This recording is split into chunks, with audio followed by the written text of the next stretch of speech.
Good evening. Welcome to South Asia Newsline. I'm Asia Sharma. Here are the top stories we are tracking for you on Friday, the 21st of July. Ethnic Nepalis in eastern India intensify their protest over separate province.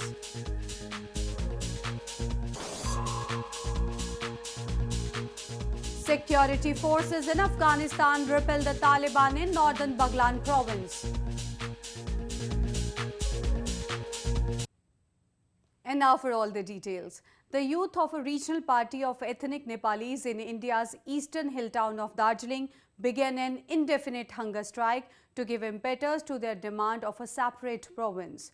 They insisted the hunger strike would draw national attention, especially at a time when the parliament is in session.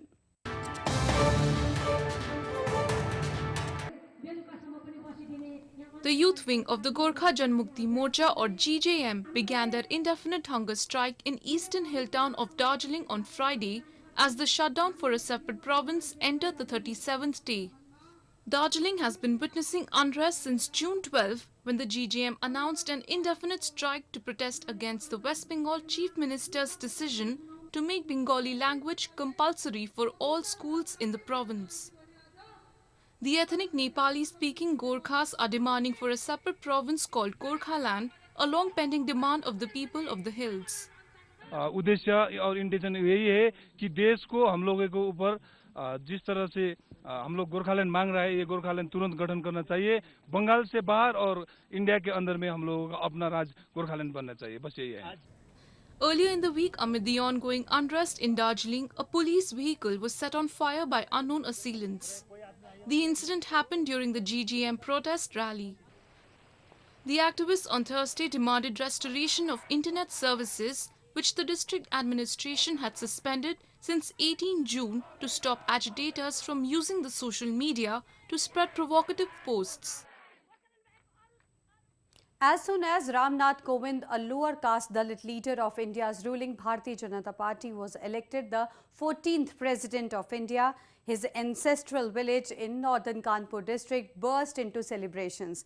The rise of Kovind from a humble background to the top office of the country has been hailed as a truly historic victory.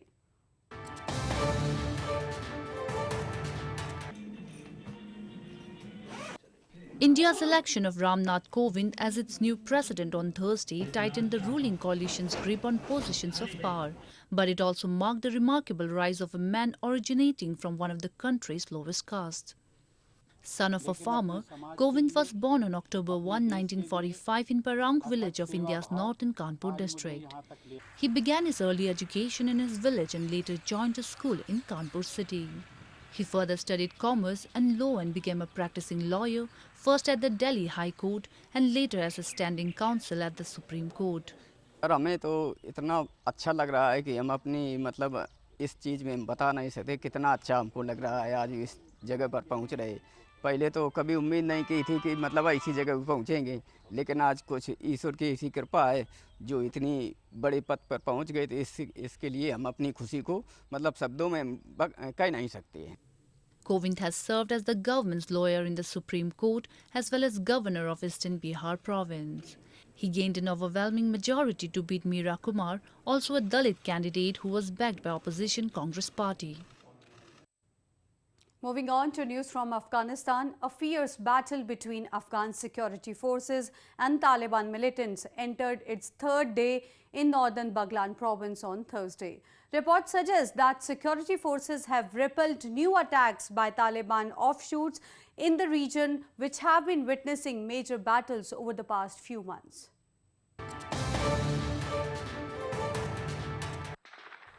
A fierce battle between Afghan Security and Defence Forces or ANDSF and Taliban militants is currently underway in Baghlan in Marzaki district of northern Baghlan province.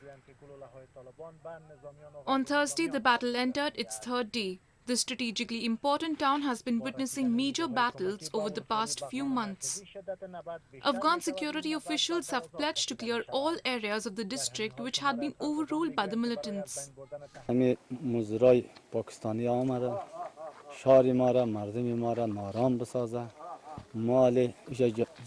فعلا نیروهای کمکی که به ما رسیده ما عملیات را به نام ادامه البرز 9 در ساحه بغلان جدید آغاز کرد. The ongoing conflict between Afghan forces and the Taliban has left hundreds of civilians homeless. According to military officials, the Taliban deliberately tried to target civilian population during the battle. More news from Afghanistan. US President Donald Trump on Thursday wrapped up talks with senior military commanders at the Pentagon. He was briefed on the fight against the Islamic State and the 16-year-long engagement in Afghanistan during the meeting.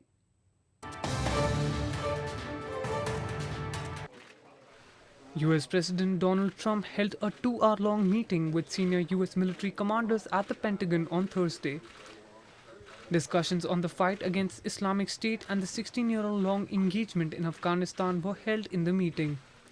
No disclosure on what military decision had been taken regarding Afghanistan was made during the meeting. On being asked about an announcement on troop levels in Afghanistan, Trump said, "You'll be hearing," but did not elaborate. US Defense Department for months has been working on a new strategy for Afghanistan, and Defense Secretary James Mattis is expected to authorize an additional 4,000 troops to be sent to the country. Currently, about 8,400 US troops are stationed in Afghanistan in a train, advise and assist capacity. Meanwhile, the United States Department of State in its annual report on terrorism stated that Bangladesh experienced a significant increase in terrorist activity in 2016. It, however, praised Bangladesh for its efforts in countering terrorism and strengthening security.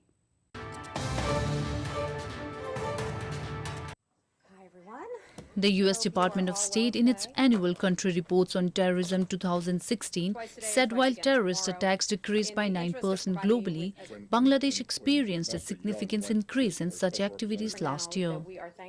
It, however, praised Bangladesh's effort in countering terrorism, strengthening law enforcement and control of its border.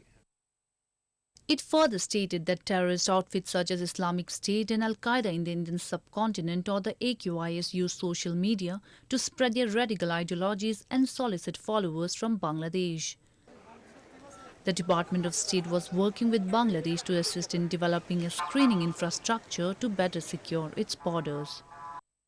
The report found that main terrorist finance threat to Bangladesh is from domestic groups that operate using small-scale funding derived from microfinancing methods. However, it concluded the judicial sector of the country is under-resourced and the banking and non-banking sectors require further implementation of preventative measures. In news from Nepal, Nepal's Election Commission has unveiled the calendar of the third phase of the 3-tier local polls in Province 2. The third phase is scheduled for September 18 in 127 local units.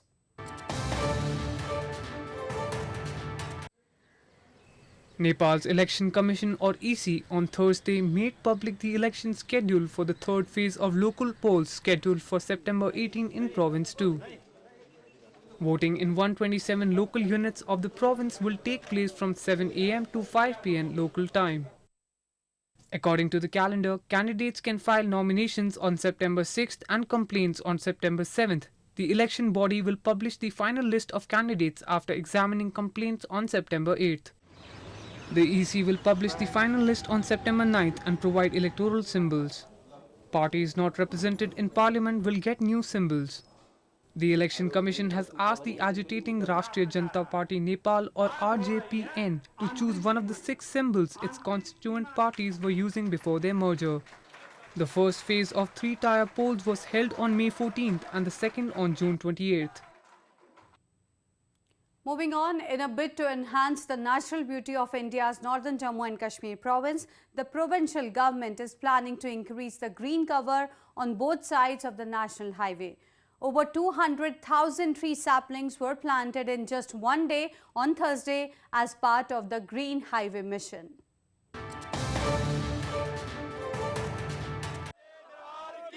India's northern Jammu and Kashmir province is endowed with rich flora and fauna. To magnify its beauty, the provincial government is planting trees on the sides of the highways in the province. In a mission to make green highway, 200,000 saplings were planted on both sides of the national highway connecting Jammu city to Kathua district on Thursday. The Forest and Ecology Department of the province planted fruit, timber and ornamental plants to not only beautify the highway but also cut down on pollution.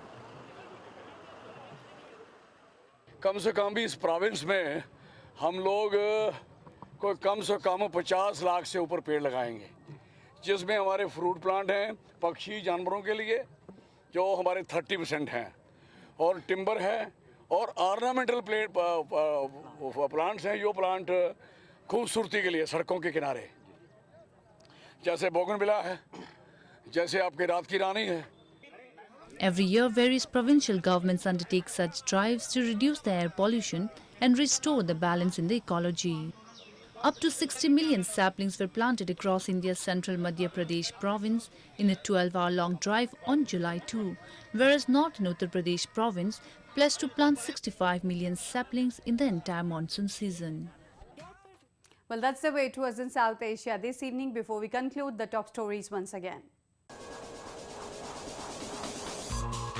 Ethnic Nepalis in eastern India intensify their protest over separate province.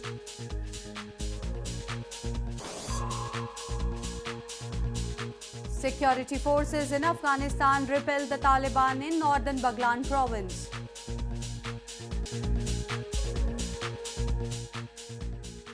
Now our viewers can watch the show on SouthAsiaNewsline.com. You can also visit us on Facebook.com/SAsiaNewsline and follow us on Twitter @SAsiaNewsline. That's all in tonight's edition. We'll see you same time next week. Have a great weekend. Good night.